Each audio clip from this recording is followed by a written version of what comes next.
Okay, got it. Seems like it is working. I'm gonna check if it is. Okay, we are live. It is working. Amazing. I'm just gonna turn that to silent. Okay. Hello again. How are you doing? Hello. I'm doing good. Pretty Welcome for busy. a second time. I'm so happy you accepted my invitation to do this twice. Yeah, for First sure. one was a hit. We had so many questions, and I want to I want to make sure that everyone is seeing the right screens and maybe see us in a gallery view. I think, okay, this is much better. Yeah, thank you for coming over for a second time. I think the first time around we covered more so around the NFT space, the foundations, how marketing fits into the NFT space, the role, and also some tactics and channels too. But later on, I realized that there's actually so much more to cover as I keep learning and as I keep getting questions as well from the audience. So I wanted to do this for a second time around. And this time, as we agreed, we're going to talk through some examples. So I want to ask you about some of the most successful projects out there, what you're working on, and let's kind of try to uncover the secrets of what makes an NFT collection launch successful. And yeah, what are the components and all that. So everyone joining us now, that will be the topic of the day. And so if you have any questions as we chat through, just leave them in the comments. I'll be checking regularly. And I'm going to keep my end short. I'm going to ask some questions to kind of, move the conversation along. But I'm going to let our expert speak about his experiences. So let's start with like the most basic question, right? So what are the most successful NFT collections or projects out there? And what are the ones that we can take examples of? And then let's deep dive into why they're good. Yeah, for sure. Sounds good. So what makes an NFT collection successful is the community, basically, especially if it's a big collection. Even if it's a small collection, it's a community. Like I, for example, used to mint and will probably do photography NFTs. And when you mint photography NFTs, it's usually like a smaller collection. And even with a smaller collection of like, let's say 40 pieces, you still have the community effect because people want to, who like your work, who like you, come into your collection and they collect, and they don't just collect themselves. People like to collect together. They like to own a piece of something with a community. And if you go into the bigger projects, then you just must scale that, right? Because people buy into NFT collections for two reasons. One is to flip and make more money because they think there's going to be bigger demand down the line than there is at that moment. So when there's bigger demand and more people want to stay in the community, then the prices would increase. What it takes, so if the collection management or the community does not constantly add value to the community, at one point the demand slows down, and there are always going to be people who want to sell their collection. So the team and the community must always create so much more added value than the price to sell the token that it makes more sense to stay in. Yeah, so they shouldn't think of it as a one-time sale. We sold the ticket item, we're done, we collected the money, and we're all done. Like it's not a one-way transaction. It needs to Definitely not.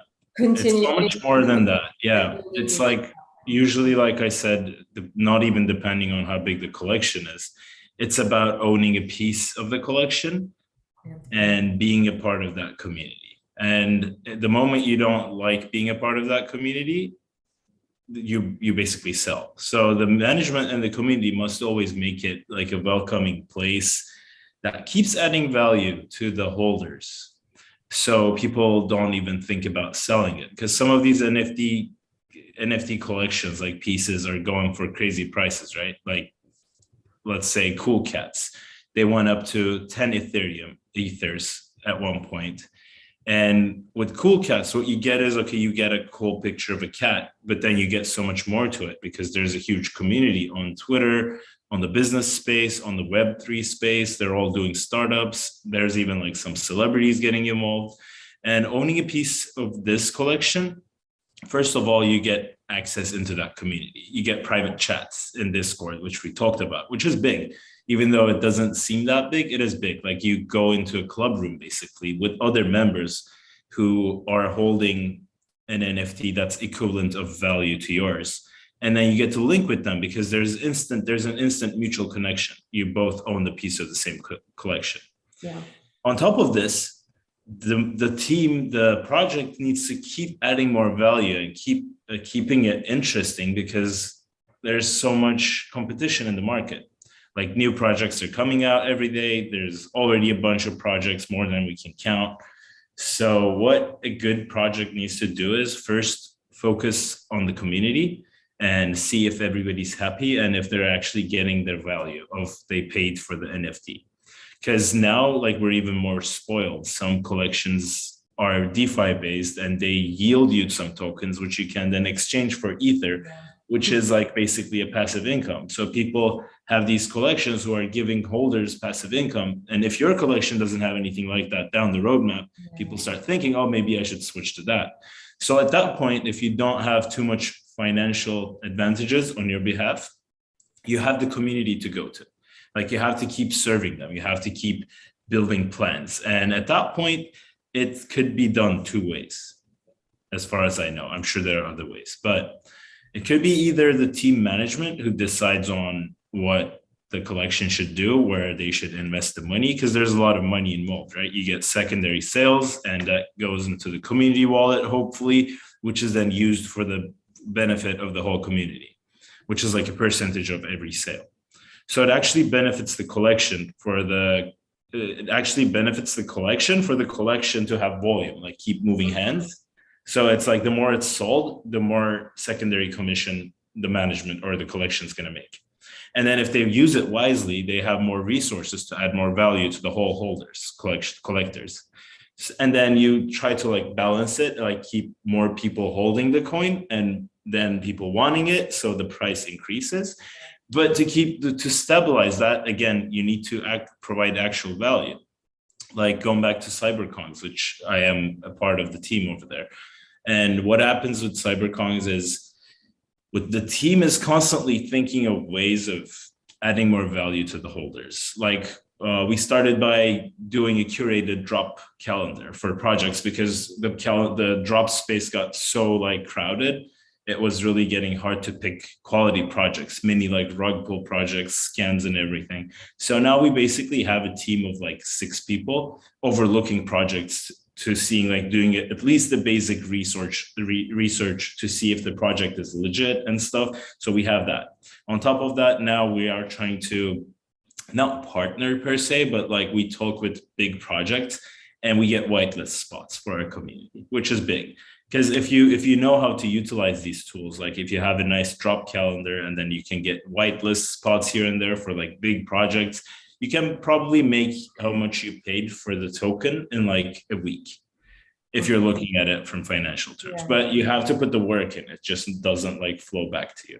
So you have to be an active member of the community to be able to take part in this value. To take the value out of it. Yeah, but what I'm getting is like, one part is, the community needs to always be kind of fed with more value and provided, I guess, an access more so than the ownership of the art or the ownership of the token. It's more so the access to being that part of that tribe and the access to support the roadmap and the vision, the project, the team management. It's difficult to put a name on it because normally you'd say the brand, the business, but in this case it's a different type of organization, I guess, right? So it's so the team consistently brings more value, and that can be in the forms of like drop calendars, whitelist spots.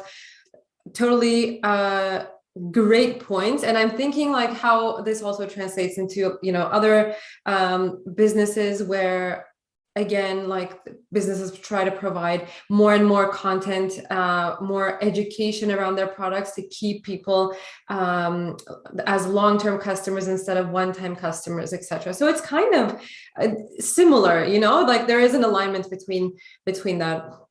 Okay, so you mentioned the CryptoKongz community, and I was going to ask you that anyway. So what I was going to ask you, what are some of the most like successful NFT collections out there, so that we can go through the examples. What have they specifically done that was successful, and why are their communities stronger versus other ones? So a couple of them that I know of that are really immensely popular is obviously one of them is CryptoKongz, and then there is like the Bored Ape Yacht Club, I think, and then the CryptoPunks. So why are these projects so much more successful than other ones? First of all, small change, cyberconks. So yes. It's okay. Yeah. It's easy to get them confused. So CryptoPunks was not technically the first collection, but I believe it's basically the first 10K collection on Ethereum, which gives it a pedestal, I guess. Like they were the first ones to do this. Larva Labs, they used the smart contracts technology to be able to create like a huge NFT collection, CryptoPunks. And a bunch of people just claimed them for free in 2018 because it was just a project, and like they were testing out the technology and stuff. But down the line, as more like the NFT space, NFT technology gets more popular, people obviously, like some people are going to always have a bigger budget, right? So they want to go buy the OG one, just like buying a classical car, I guess. Mm-hmm. Like when you buy a classical car, you kind of belong to a group. And if there's like a classical car event, you can pull up and just like network with all of the people who have similar taste to you. And CryptoPunks is kind of like that. Like what it is CryptoPunks, as far as I know, they don't have a drop calendar, they don't have whitelist, whatnot, but they have a strong community. And anybody from that community is able to sell their NFTs for at least like 70 ETH, which is like 200 and something, almost $250,000. So anybody who owns a CryptoPunk has that much wealth, which is like an indicator, unfortunately or not, in our society. Like that is one of the indicators. That's why people buy tourbillon watches that are like, they cost $1 million. So CryptoPunks is like the oldest collection. They have their own unique like graphics, and I really like the artwork. I think it's iconic. It will be even more down the line because it's pixel art. It's the first NFT, even though we're in the digital age and we're going 8K Ultra HD, we have pixel arts emerging again. So that's why I believe CryptoPunks is very popular, because they were first to it. And now they're like the most premier collection, I guess. After that, we had a bunch of like great projects launched this year, only 2021. Which was Mooncats was one. It's a really interesting project. Not many people are aware, but it's one of the most interesting projects out there. It was another free to claim project. And now Mooncats floor, I believe, is around 0.8 ETH in the bear market. So Mooncats is another good one. And then CyberKongs comes out. And then right after CyberKongs, we have Bored Ape Yacht Club, which is like another huge success. And it's all community based as well. Like Bored Ape Yacht Club, it's just more than anything, it's a social status to have a Bored Ape Yacht Club. And then you go into this club of people, like I just mentioned, which includes Steph Curry and like a bunch of like huge celebrities. And since you already have a mutual connection with these guys, not even depending on how much you paid, like they like the same NFTs as you do. So you have a spot to like connect on. So you can basically reach out to these people if you have something of importance to say, and they would actually listen to you because you belong to the same community. And so Bored Ape Yacht Club was another great one. And then I'm sure I'm missing out many. There are some really cool projects. And then another one that's in my radar is Cool Cats, which they skyrocketed from like 0.02 minting price up to like 10 ETH floor. and then now back because we're in the bear market, but still I think it's like 7 ETH or something floor. And then of course one of my favorites is the cryptos, which started off as a meme project by a bunch of people from the CryptoPunks community. Within them, really talented people. One of them, the artist Graham Flynn, started making pixel toads and just gifting them out to people in the CryptoPunks community. And then they liked it all so much, they started using it as their profile pictures and stuff. And this team started working on this project, and they did. And within like 2 months, they are one of the top projects already. Wow. And it's all about, like in that example, cryptodes, you go into their Discord channel, you put in what's roadmap, and it's like no roadmap, only toad map, like it's just vibes. We don't have roadmap. Of course they have things going on in the background, but they're not even like promising anything to the community, like, oh, we're going to get you passive income, whatever, which you're not supposed to say anyways because of SEC regulations. But still, like, they are working on things, and like some big things. I have a couple of friends in that team, but they would not like go announce them. They just say, we have the vibes. Like it's a community thing. Just come in if you like the vibes. And then you go into their Discord. It's not even about trading or anything. It's all about the vibes. Like people put toad emojis, like shaking their head. Like if you need a break from whatever's going on. It's so interesting, right? Because we have like kind of the two end of the spectrum. You can provide nothing, but just be the cool guys, and people will still be really attracted to you, and your project value will still be like all the way there. And then I'm sure there are like thousands of other groups that are trying to launch their collections, working on their collections. And realistically, I wouldn't expect it to be that easy. I mean, like, how do you put a cool tag on what you create and put out there? It's really interesting, because I'm sure like some collections are, maybe the art is amazing, but it's failing because it's lacking like the community aspect or good marketing or something. And on the other hand, we may have these other ones that, do have good art, but don't have anything on top of it, but are still like really successful. So it's just a very interesting space to observe, because it doesn't feel like it's all equal for every group who is trying to, or every artist who is trying to create for the space. I don't know if you'd agree, but that's just like, as an observer, that's what I'm observing. Yeah. I mean, NFTs does not necessarily mean or equal art. So even if it's like the best art anybody has seen, but if you don't have marketing, if you don't know how to pull a community together, you might still fail. Like even if it's the best art, subjectively, of course, like even if it's like the best thing ever, it might fail.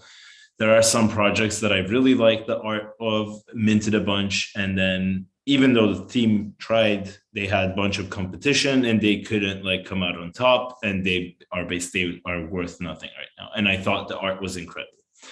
So at that point, what happens is the community basically collectively decides if your art is cool or collection is cool. And that's what's very powerful about big collections. Like the Toads example, Cryptodes, a bunch of people from the CryptoPunks community like this project, and it's their friends creating the project, so they wanted to support it. And these guys have more financial room to move around with. So they buy, invest, and they won't sell it for like less than 5-6 ETH or whatever their target is. So they are just buying it to collect more people, and the more people with more wealth buy it to collect, the more cooler it seems. So the newer guys, they want in, they're like flipping and making more money over there. They're like, oh, I want to go into that group. Because like, if you cannot go buy a CryptoPunk and get into the CryptoPunk community, 60% of the CryptoPunk community is already in the cryptos community. Yeah. And if you like that vibe, and if you want to be involved in that community, you can go buy a cryptos. So it's like the community and the market basically collectively decides if your product or project is cool. So it's pretty decentralized, the whole thing, unless you're holding like a huge chunk of your supply yourself, which is not power to the people. Yeah, for sure. I was gonna say before, so there are two ways of running an NFT collection or anything in this age. You can have a management, a centralized organization who makes all the calls. They put the roadmap out, and then they make decisions based on like when they want to do what they want to do, and then they hopefully are looking out for the best interest of the whole community. But then with technology, Web3, we get crazy tools that we can turn any organization into a DAO, which is decentralized anonymous organization. And how that works is for each token NFT your holders have, or you might even have a utility governance token and give that out to people, which might be sold on the secondary market too. People get voting rights on what the collection should do. So, and they get to submit in proposals. They're like, oh, we should probably do this, buy a TV station. And then people see the proposal, and if it gets voted up enough, the whole community votes on it and decides whatever amount of money they want to spend investing in it and all of that. So it's basically like a community-driven organization, decentralized anonymous organization, because you don't need to know who's who. The community just collectively decides on what moves the collection should do, which is kind of cool. A lot of like collections are adopting this view of looking at the organization. There are ups and downs to both systems, but yeah, for example, in CyberKongz, the team is testing out some features that are very DAO-like. So the last one was every banana holder or CyberKongz NFT holder got to vote on this proposal to change the price that's required to pay to change the name of one of your NFTs, which is like a small thing, but it shows you what the potential is, what the capabilities are of community voting and like running an organization with the community. So at that point, the community doesn't even just decide if your product or project is cool, they start running the organization. So you get them involved even more. Yeah. And if it's a good organization, this could be anything from like a construction company to a bridge making company.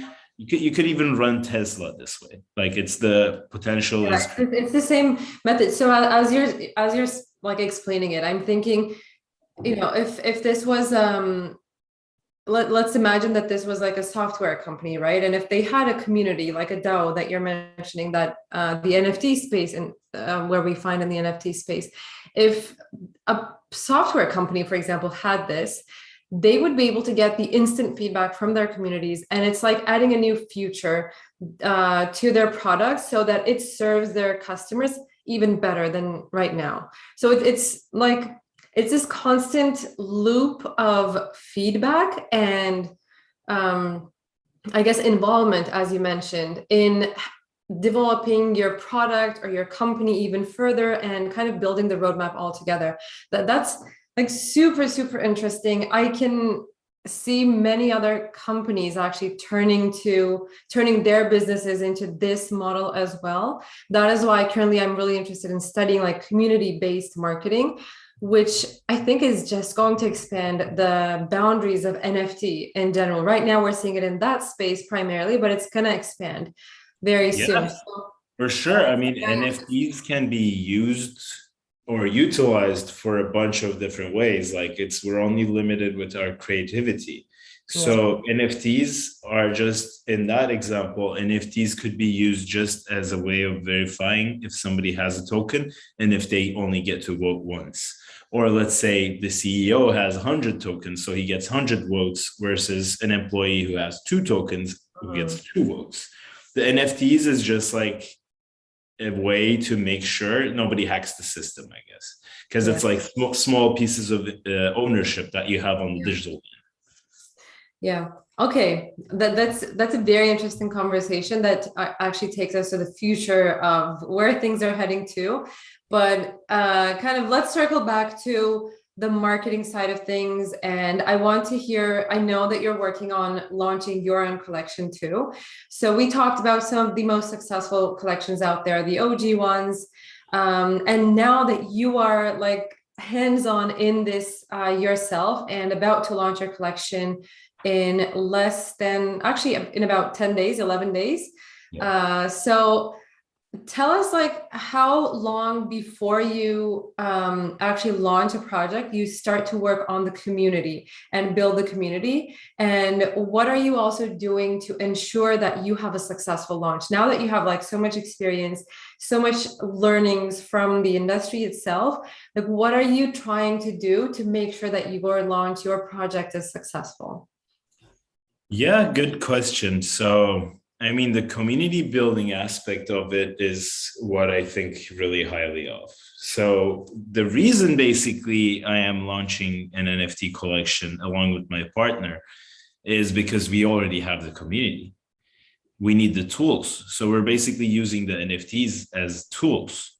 So at that point, it's just like we're creating a tool to use along with our community because we already have the people over there who are wanting to come together with a mutual thing. Instead of subscribing to a YouTube channel, they would buy a piece of the NFT collection and they would be sort of the inner circle who get a piece of the vision, who get to be in the community even more like because we can only talk to so many people, right? Having an NFT collection, which in our case is going to be 8,888, which at 50% distribution, if we were able to get there, it's about 4,000 holders.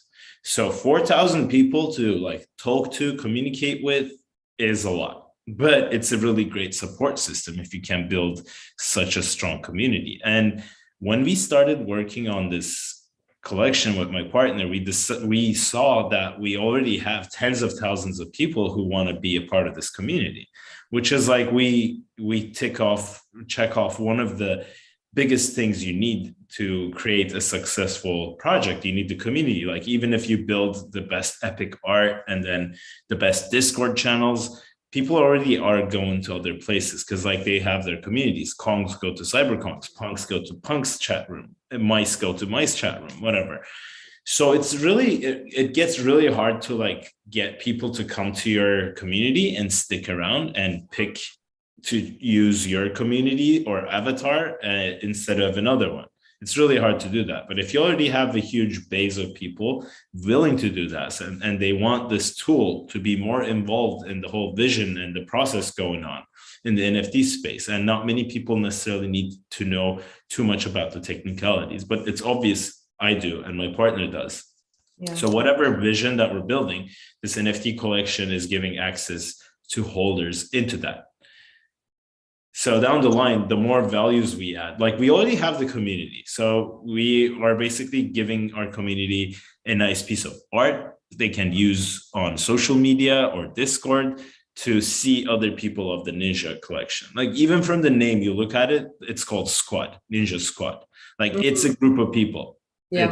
That's what it is and nothing else. And after that, we have a roadmap that we just launched, the white paper on our website, which you can link probably down. And the links. We have white paper in 2 languages. We tried to keep it really simple, and Elif gracefully helped us out a lot on that. So we did a great job on the white paper, and you can see all the vision that we have. Like, we're not just going to drop an NFT collection, sell it, and leave it up there.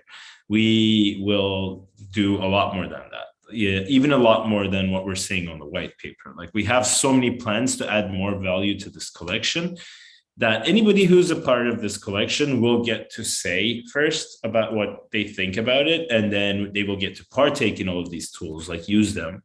And then the community factor, like we are trying hard to get more quality people into the community. So those who stick around, we will learn each from the best, and we'll have this incredible support system. And what's happening is our collection is kind of niche. I've been in this space for a while, and I haven't really seen any collection that's aiming to put together, like get together traders, NFT and crypto traders, because there's so much things to keep up with. There's DeFi, there's play to earn, there's like so much potential in all of these spaces. Like you could 100x your money really easily looking at an investor trader's way, but you just need to know the tips at the right time, which if you have a good quality of huge group of people, community who come into the same chat room. They give each other tips like, look, I just read this article, this project looks amazing, or this and that. And then we have an actual team who will summarize all of that information, pick the best of, and give it back to the community. So you have learning tools like Ninja will be an educational content soon. Yeah, I was gonna say it's kind of like going to a school in a way, For sure, almost for like sure. getting access to education in this space in a way. Exactly, exactly. So there are a bunch of collections who do this greatly. Like CyberKongs does it incredible. There's a members only chat called Wall Street Kongs, and it's all about trading. It's really fun. You go in there, you learn a lot. There are like rooms, DeFi, whatever, like play to earn, and people go there. And even if there isn't like necessarily a team member to answer you, the community is there. They learn collectively. And if you ask a question, another person knows, they answer. They help you out. Like I got so much help from the community in CyberKongs, just starting off in NFTs, that it's like worth 10x more than what I paid for it anyways. So it's like the community factor of it. You're going to go in there and then you're going to have some of the best people in the industry of each, like DeFi, crypto trading, margin trading, and then NFT trading, collection making, smart contracts, whatever, all of these. So it's like you said, it's basically a school that it will be an actual school, by the way. We're actually going to produce educational content in like 7 different languages, hopefully, which is going to be like a Netflix of Web3.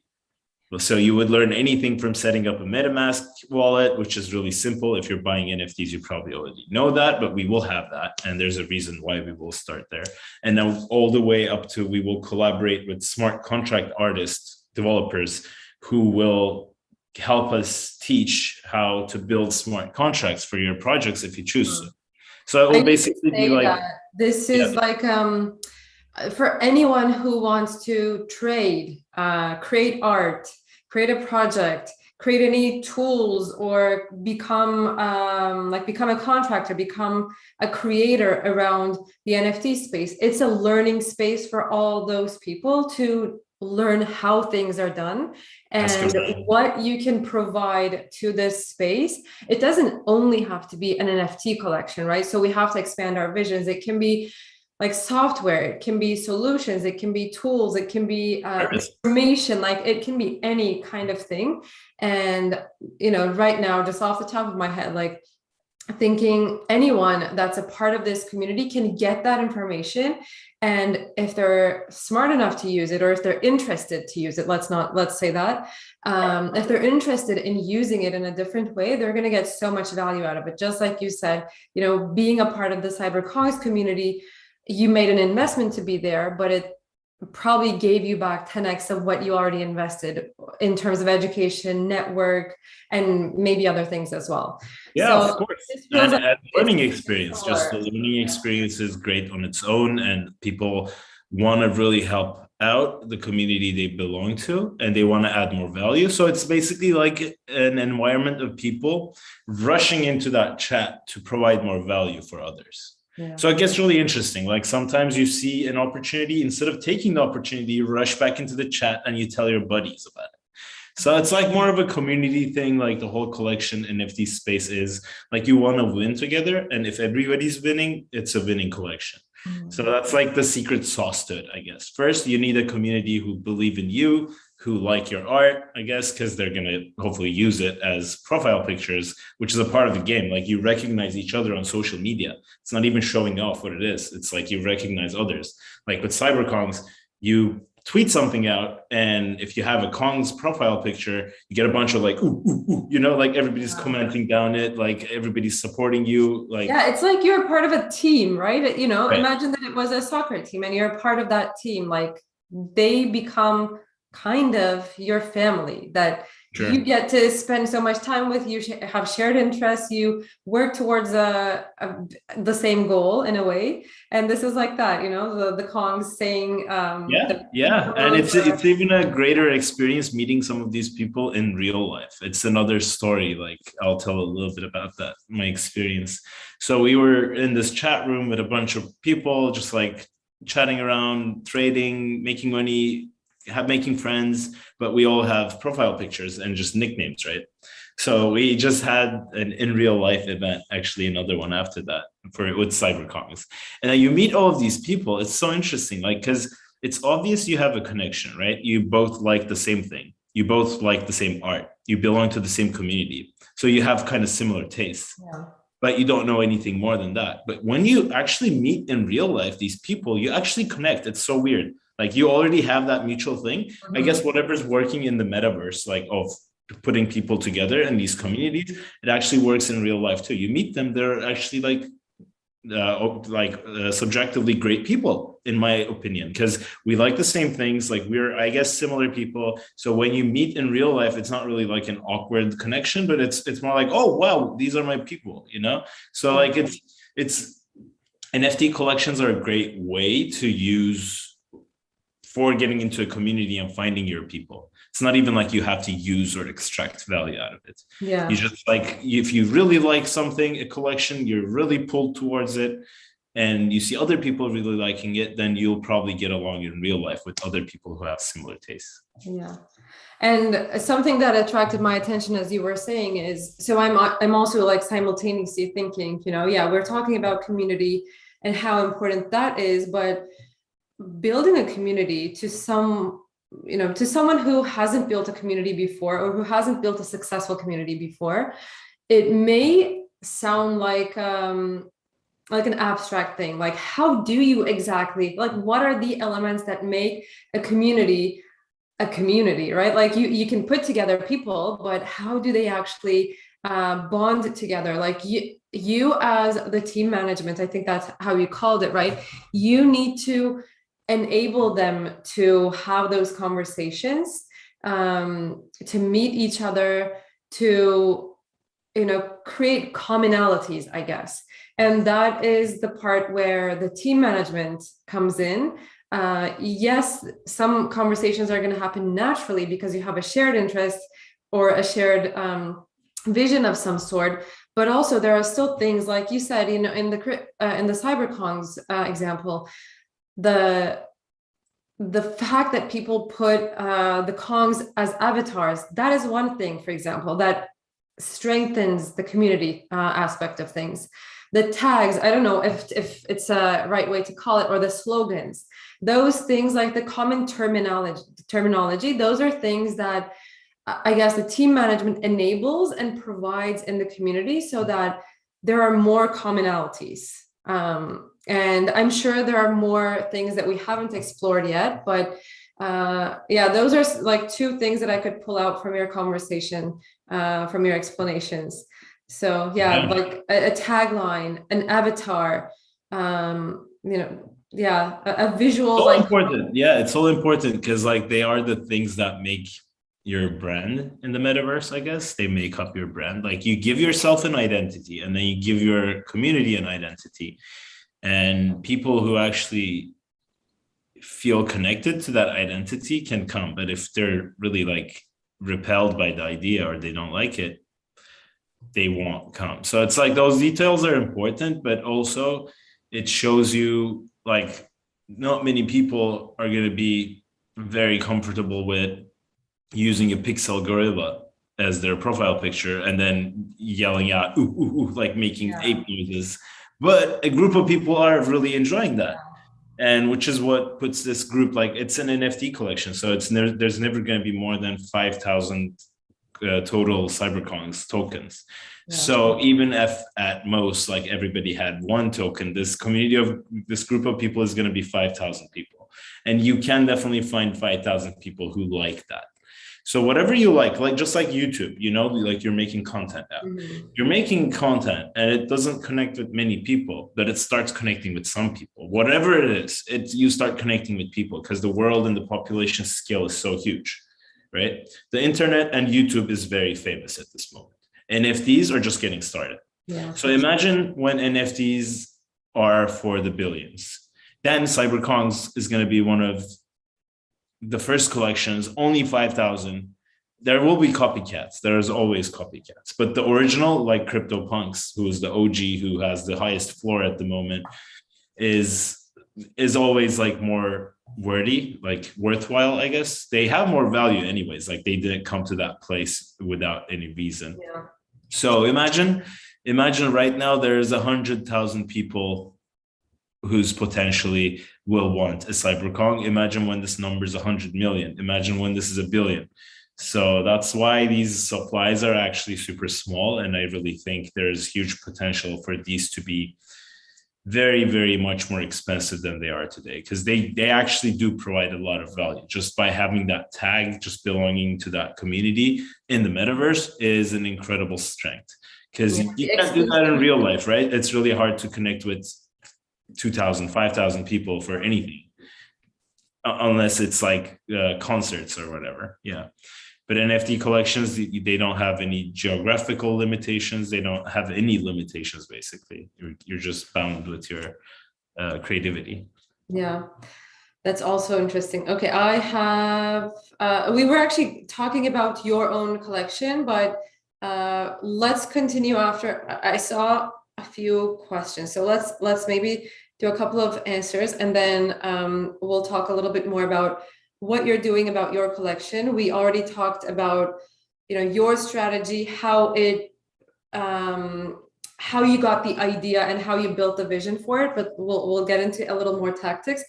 But there's a question from Ashley, and I don't know if she's still live, but hopefully you'll see it later, Ashley, if you're still not here. What are the marketing channels are you finding to be most impactful for keeping NFT community engaged as it's social? So this is actually something we talked about in the first live stream too, but if you want to just do a little recap of it, Sure. let's mention.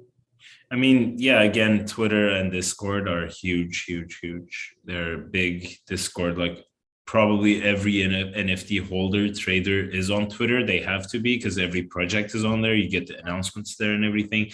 And then one layer above that, you go into the Discord servers of communities that you actually like and you get value of, because Discord servers has a lot of value in there. So thinking from a project point of view, to market yourself, Discord is a definitely must. Like your community needs a place to verify and come in and share things with each other, even if you're not providing them with extra value. And then Twitter is obviously your face. It's like your storefront on the whole metaverse at this point. And I do think there is untapped potential on Instagram if we're talking about marketing, because Instagram and Facebook are both getting into NFTs and the metaverse. They're late to the game, but they are. And there's how many users on Instagram? Like 1.5 billion, I guess. So, and every project, almost 99% of the projects market themselves on Twitter. And there are many people on Instagram who are to be onboarded into NFTs over the course of like the next 1 to 3 years. So if you are on the frontier and you're spending time, effort, money, whatever, to market yourself out on Instagram, like mediums like Instagram, at that point, you kind of have to like educate people on what your product is. Because on Twitter, people know what NFTs are. On Instagram, most people are not going to know what it is. But if you do spend some resources to teach people about it first, I do think there's huge untapped potential over there. Yeah, I think it's very good point that you mentioned about the education piece, because I still feel that, I mean, for someone who's been in this space for a while, maybe things already seem simple, but for someone who is nowhere near this technology or this movement, the Web3, it seems so complex. They may not have even heard of these terms before. I mean, just yesterday, I mentioned Discord as a platform to connect with other communities, find your tribe in my graduate class, and it's like the reaction was, I felt like people don't know about it. Even the Discord as a channel, right? So when it comes to like talking about the technologies and how to purchase an NFT, what's the value of having an NFT, like where you can take this and what you can build on top of it, those seem like such complex subjects to people who are strangers to it. So in terms of like thinking of Instagram, Facebook, those other channels, maybe even LinkedIn too. Like LinkedIn, I haven't seen that much conversation around it. So those are all channels to maybe think of potentials or opportunities to educate people, to simplify things Yeah. and get more people onboarded. Yeah, for sure. And just like one of the great services, I guess, at this point to the whole revolution, the Web3 revolution, is first finding out about it and then teaching other people. Because like this is happening already and people are going to learn and find out about it. But when they do, most people, it might be a little too late because there are opportunities, just like how web just started. Yeah. Now, like you would not necessarily go build a blog because there are so many blogs and there are so many good ones that you might get lost in them. Imagine this being the NFT collections in like 2 years down the line. So if you learn first what's happening right now, get the hang of it, and then go tell other people about it, like you just help the industry grow as a whole. And just by creating that value, I'm sure you will get rewarded massively. Yeah. Because it's a lot of value for a lot of people. Like this is a huge know-how. This is happening. This is here. It's not even the future. Like it's here today. Yeah. They're Yeah. building sandbox lands. Like buying a land in Sandbox is more expensive than buying a land in Miami already. Yeah. And there are like messages to this. There's metaverse is real, and so it's what I would say to anybody who doesn't get like what NFTs are and stuff. Just start researching for sure. Get your hands dirty if you can. If you have a little bit of budget, buy an NFT, try to sell it, try to get involved with the community, see what the Discord channels look like, see what the verification process through Discord looks like. By the way, yesterday, Discord CEO tweeted out a screenshot of Discord connecting with the MetaMask wallet, which is your ETH wallet. So you don't need a third party verifying you. And soon we will be able to put our wallets through Discord and it will just see all of our NFTs and put us into appropriate rooms and give us access to appropriate things. That is going to be big. Awesome. Yeah. Okay, I'm going through the other questions or comments. And I'm going to try to focus on the ones that have a marketing twist to them. So not necessarily like the techniques of selling, trading, or some concepts in NFTs, but yeah, I'm seeing a complaint about the Ethereum gas fees. Totally get your point. Even as a newbie, I get your point. I'm sure you have more complaints about it than myself. Yeah. The only thing to consider there is like Ethereum gas fees. It's just a part of the game. Yeah. If you're on Ethereum, which is the best blockchain to be for NFTs at the moment, other blockchains are picking up steam and everything. But at the moment, the most decentralized and the most popular stable blockchain is Ethereum, which is where NFTs first originated on. And just it gets really annoying, but like after a while, you know it's a part of the game. Like if gas is high, you know what's going on. If you don't have anything that you must prioritize, you just wait for it. Like I haven't been doing any shopping or anything, even selling for the last 10 days or so because gas was so high. I'm just taking a break because you know the market conditions. Yeah. And it's just a part of the game. And the one thing to consider is if you're in this game for the long term, and if your goal is to stack more ETH instead of US dollars, and if you want more ETH in your bank account or MetaMask wallet, what you think of is every transaction you do, every move you make on the Ethereum blockchain burns a bit of Ethereum gas. So the whole supply is getting smaller the more you pay for it. Mm-hmm. So even if you're paying for it, you're kind of deflating the currency too. You're not just like throwing it out there. It's just like it's going to places and part of it is getting burnt out of the supply. So there's like less of Ethereum. Mm-hmm. That makes sense. That's interesting. Yeah, even though you're paying like $100, in 6 months, your Ethereum might be worth $120 more. Yeah. If that makes sense. Yeah. So it's like, if you think more long-term, it's easier to get along with the gas fees and stuff, unless you want to be trading. Yeah. Okay, I see a really good question. What is the most or one of the most creative roadmaps that you've seen in an NFT project except the Ninja Squad? So once again, like if you're just joining us now, the Ninja Squad is Chara and his partner's collection. So Yeah, tell us what's your favorite, Favorite roadmap. It's interesting. So or the usually one that what you projects, found the most interesting, or the strongest, or the most creative. okay, good question. I have to think about that for a bit. But usually what projects do is they launch their project and they take a look at their community and then they see what they can do with the community. And then usually they upgrade their roadmaps down the line, even in like a DAO way. You can ask your community to give you suggestions on where to spend the team's energy and resources, and you could lead it down that way. I mean, there are some roadmaps that got my attention I think back in yours the is day. pretty I interesting. If I yeah, could, ours is like I haven't honestly like I don't want to be like braggy about it, but I haven't seen a more ambitious and connected to in real life roadmap than we are working on right now. And it's like it's all about creating a successful NFT collection on the digital space and then giving tools in real life to all the holders and then some more people to like connecting the NFTs with real life. That's what we're going for along the whole roadmap. Like I we guess have, that's literally the explanation of metaverse, right? yeah, exactly, basically. Yeah. I mean, metaverse is it's like your digital space, but in real life you have clothes, you have rooms, you go to vacations, like you move around, you go swim.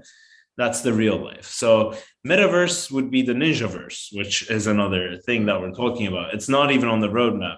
Like we obviously want to make some moves in the metaverse side of things too, but we focused more on in real life adaptation. Like we will do a merch collab with like a proper fashion brand. It won't even be like a shitty merch. It will be proper, like, top of the line quality clothes that will come for Ninja collection. So holders can buy these clothes, like really high quality clothes, fashion brand type of stuff, with the tokens that our NFTs will yield. It won't probably be like, oh, you buy a t-shirt every day. Obviously, there are like some tokenomics, economics go into that. Yeah. But essentially, the idea would be if you had one or more Ninja Squad NFTs, down the line, not even so long from now, we're expecting Q1 for each token to start yielding a utility token, which then can be used to buy our education production program, like the Netflix of Web3, I was saying. You can purchase our tokens. Either you can have NFTs that yield those tokens, you can collect them, and then you can use them to get access to the educational series. Or if you don't have Ninja Squad NFT Collection NFTs, you can just go to a decentralized exchange and buy our tokens and then come purchase that service. So you don't even need to be in the NFT space. We would be targeting people from all around the place. Like Ninja merch, I think we're going to make it so nice that people who don't have a Ninja Squad NFT will want to wear it or buy it. Like it will be that good. And then we're going to have a play to earn game based on the ninjas, which would be again around the same token. Like these would be all around the same token ecosystem. And we're actually working on a second collection, which is completely different niche, completely different vibe. But Ninja Squad NFTs and the second collection would yield the same utility token and they would share points along the roadmap. So the other brand would also collab with the fashion brand. The other brand would also have a play to earn game, but they're like aimed at different communities. And they will like be hand in hand, and like they will have a token economy that will be supported by each other's community, which is, I believe, is a first in the whole space. I haven't seen two NFT collections yield the same utility token and use it in their ecosystem. So that's pretty innovative. I'm proud of that. And then lots of things, like I said, connecting the whole experience to the in real life experience. At the end of the day, in our roadmap, it's quite ambitious, but I really think it's doable. Our goal is to go ahead and purchase a hotel, basically, and it would be an all-inclusive hotel paid for by our utility token. So you could it's basically would be for not just Ninja Squad holders, but it would be for the whole NFT and crypto space, just like a good vibes resort. So people could either pay in ETH, like crypto ETH, or they could pay with our utility token and get a discount for doing that. So they would again go to the decentralized exchanges, buy our tokens, pay it, come to this hotel, meet a bunch of like cool crypto people, NFT people, or even have festivals there, events, rent it out to like certain new nice collections. So that's like that's where the roadmap ends on our white paper, but definitely not on our minds. Like we're constantly like already without the collection even launching, we're thinking about ways we can expand the whole brand and go about it that way. I love it. I mean, honestly, yours was one of the most innovative ones that I've seen, but I haven't seen that many. So it's difficult for me to make comments about it. But just, yeah, but I found it to be, yeah, as you said, like pretty ambitious, but also very, very exciting. Like if it really does come to that point, it's huge. And I'm sure that as time goes by, you're going to make changes to the roadmap. You're going to maybe expand it further and maybe add even more ambitious projects or things that maybe your community is going to suggest. Yeah, but I'm excited to see what's ahead. Yeah. Or build even, like that's what happens. You get into a community, you start learning, you start networking, you start seeing other people doing things. And then most people out of the community, they decide to go and make their own project. Like every day, a new member of CyberKongs or more are coming out with their own projects. Yeah. And if they're good, other CyberKongs like support them. So it's like a more of a support mechanism in whatever you do. First, you learn from these people, the community, and then you get support from them for your project. Yeah, I'm excited to see what other projects or tools will be created around the NFT space, not necessarily as tokens. I mean, still, it may be with tokens and not focused on the art. It may be something else, but I'm really interested in seeing like what other services can be provided to support people that are working in this space. That's something I'm really interested in personally. Absolutely. Like, and people have some great ideas. I get lots of mails and messages about people wanting, or a project group of people, like smart people wanting to get advising, consulting, but I'm not able to like respond to them at the moment because our project is, and CyberKon is taking my whole bandwidth. So, but I feel like from the reactions I'm getting, a service to help people build an entire like NFT collection could be cool if you know what you're doing. Yeah, like you choose to go about it that way. Agency, think of it that way. Yeah, so exactly. Comes to you with the idea, and you basically are the outsourced team that enables them to launch that collection from start to end. Yeah, I mean that's one of our ideas. Maybe down the line, if we can get our collections going very well. I mean, because we have a lot of like big names, brands reach out and they have some really nice projects. So it would be nice to, let's say, create an NFT collection for Ferrari or something, you know, maybe that's down the line where we might be looking to it. But before even doing that, you need to be able to launch your own project very successfully. And that would be your portfolio, right? It's just like writing an essay. Like if you don't have any essays that you wrote before, you can't just go out and somebody pays you to write an essay. Yeah, it totally makes sense. You need to get your hands dirty first to learn, like maybe have a couple of failures too. And then it makes more sense for you to go ahead and help other people or build something around it.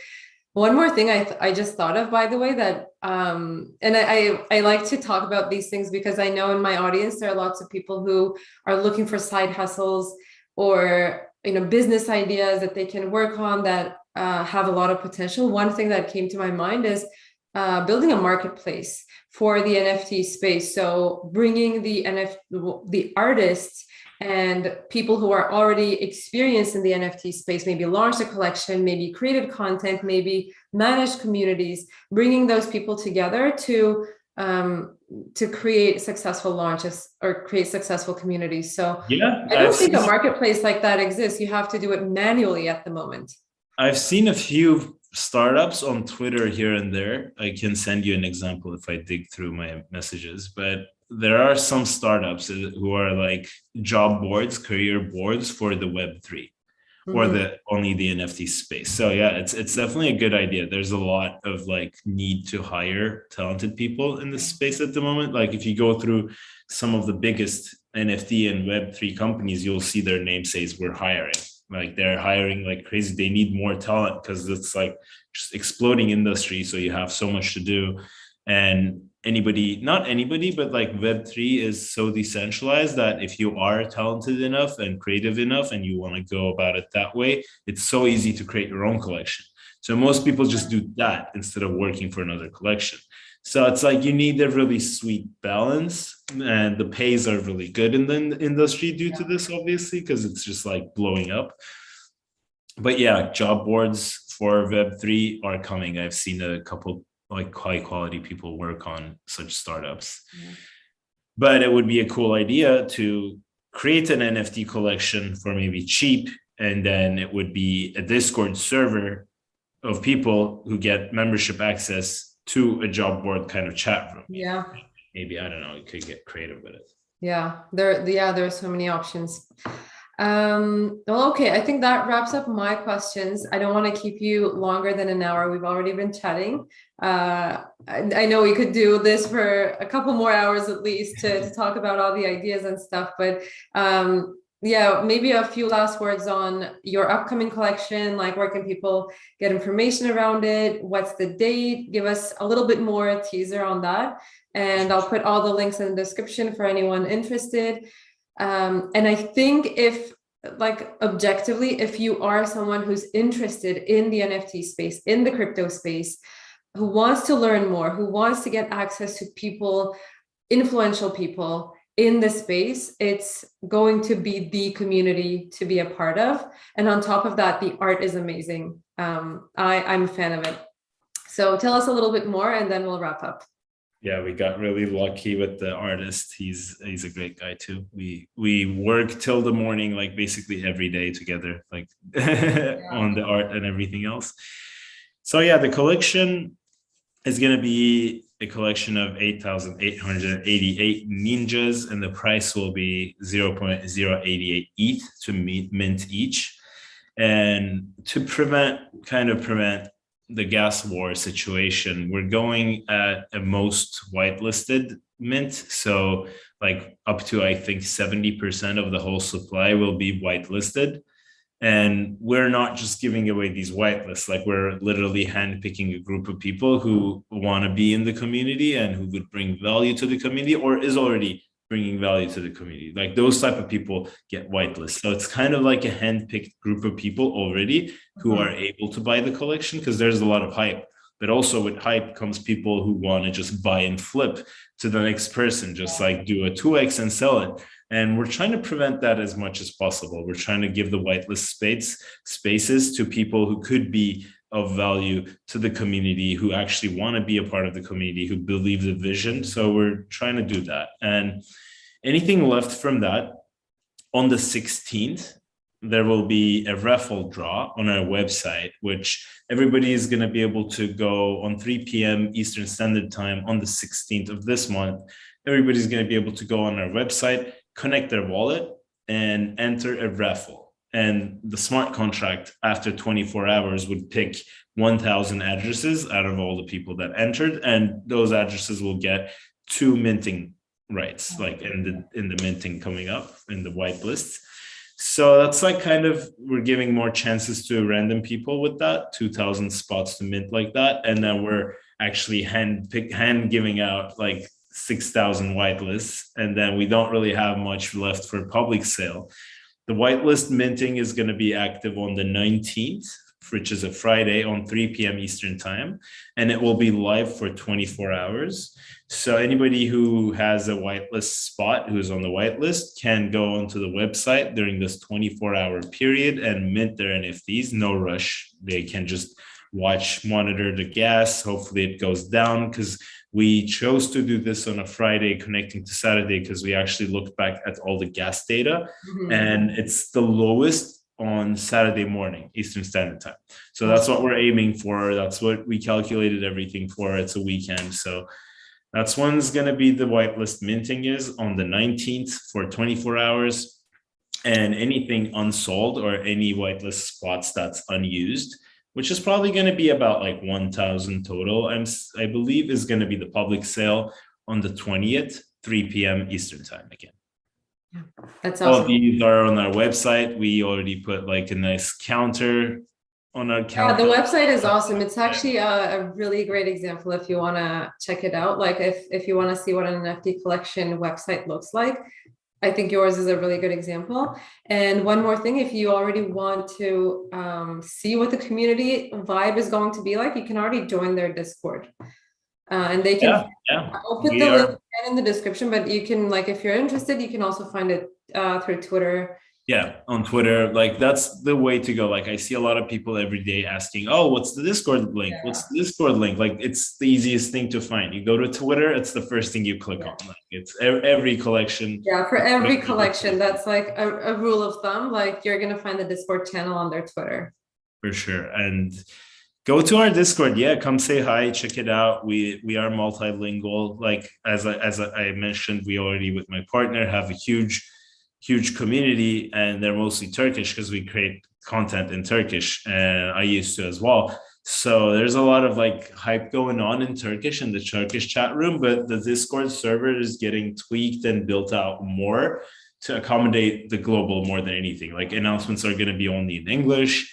All of the amenities that we're going to give our members, like the alpha chat, DeFi alpha chat, the drop channel, the DeFi tips, the crypto analysis, they're all going to be in English. Maybe Turkish later, but they're all going to be first English. Global chat room is the place to be if you want to learn and connect with people who are hustling in this space. The Turkish chat room at the moment is more fun. It's fun. Whatever. Feel free to come say hi in both. But yeah, in our Discord, the global chat room is where you want to be if you want to get a feel for how things are going to be. Sounds awesome. Okay, so anyone wants to learn more about this space even before you invest financially, it's the place to be.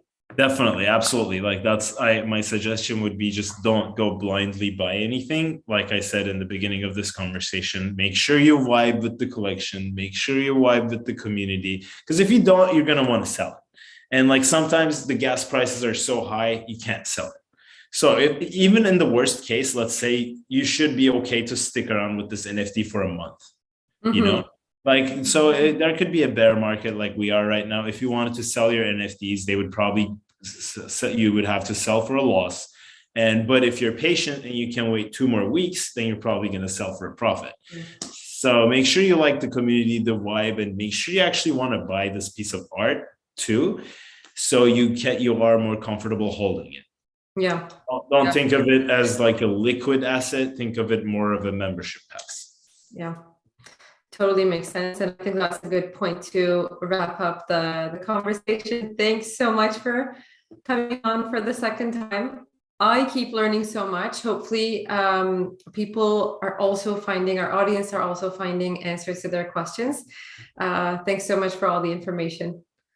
My pleasure. Thank you, everyone who joined us live. We love you, appreciate you, and hopefully you find answers and you find some direction and navigation to learn more about the space and to I guess start thinking about what's happening and how you can be a part of it if that interests you. Agreed. All right. Thanks for having me. See you Thank you next so time. much. Bye-bye. Bye-bye.